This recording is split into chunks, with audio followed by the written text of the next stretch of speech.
Welcome to AAP series. My name's Amon Alapsapili. I'm a chartered accountant by profession. In this video, having looked at what financial crime is,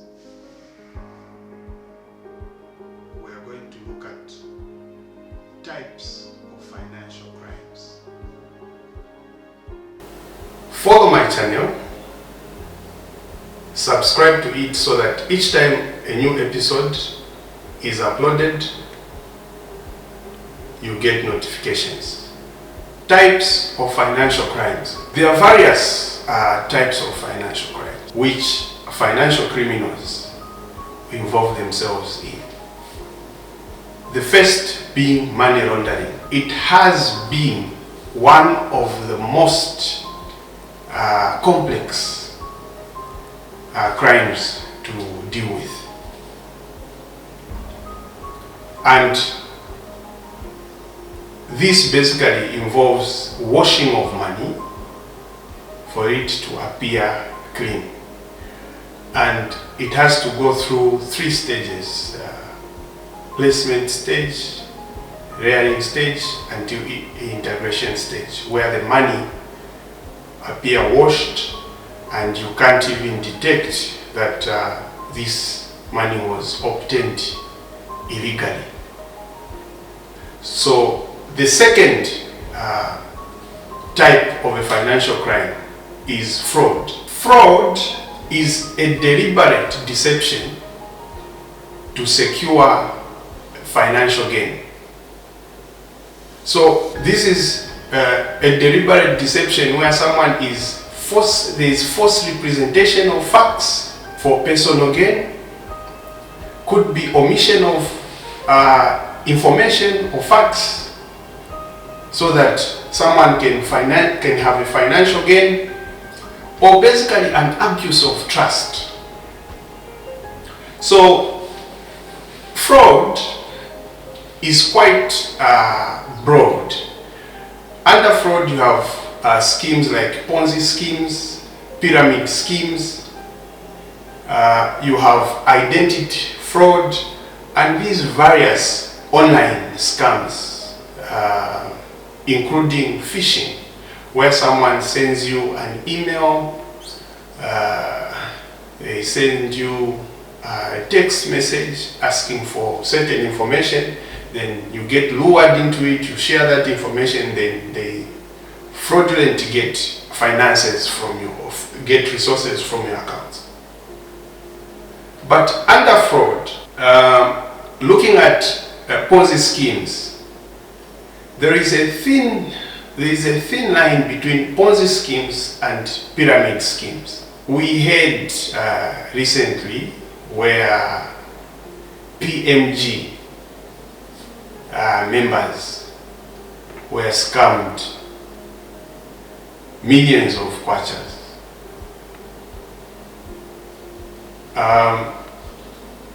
Those fall into the categories of Ponzi and pyramid schemes, where you are told to recruit new members and you'll be paid commissions for recruiting new members. That is a pyramid scheme. In a Ponzi scheme, it's where you are told to recruit new members to pay the original operators of the scheme. There are several ways in which fraud is perpetrated, but I wish and I want to point out one systematic fraud which is very common among professionals. Imagine I get a loan from the bank under employment. So this is a salary backed loan from one of the reputable banks. I commit to this bank that each time I get paid, my salary will go to the bank and they'll be able to deduct my loan repayment instruments. But being someone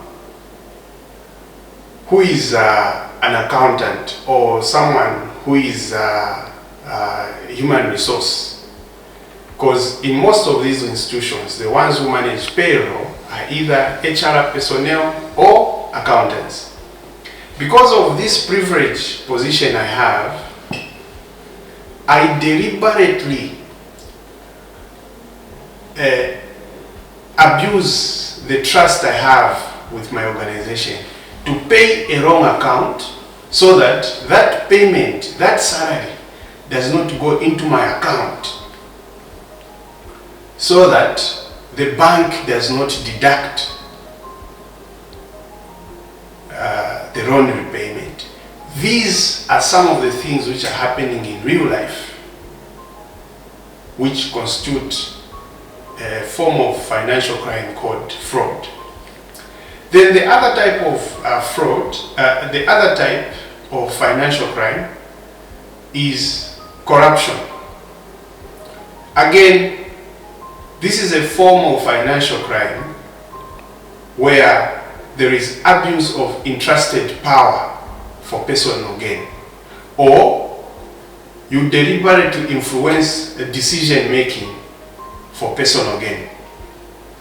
So corruption here would encompass things like bribery, embezzlement of public funds, nepotism. An example I would cite off my head at an organization level is where I am a function head. Then there is this lady I like within my function. Because of the authority I have, because of the position I have as a function head, I go to management to influence a decision that it will be in order for this lady to be assigned a company vehicle and ensure and see to it that this girl is assigned a vehicle. That is corruption, and it falls under nepotism. Another form of financial crime is insider trading. So, insider trading is basically refers to illegal practices by those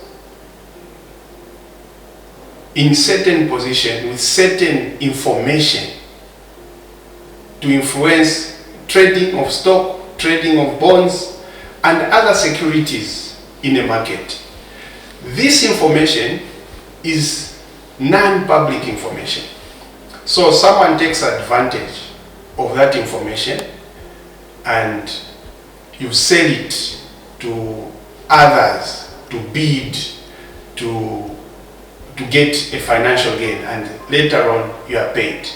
This is common among board members and brokers who are in these high reputable institutions which aid people invest on the stock market. Thank you for watching this video. Subscribe to the channel and suggest topics we can cover in the next episode.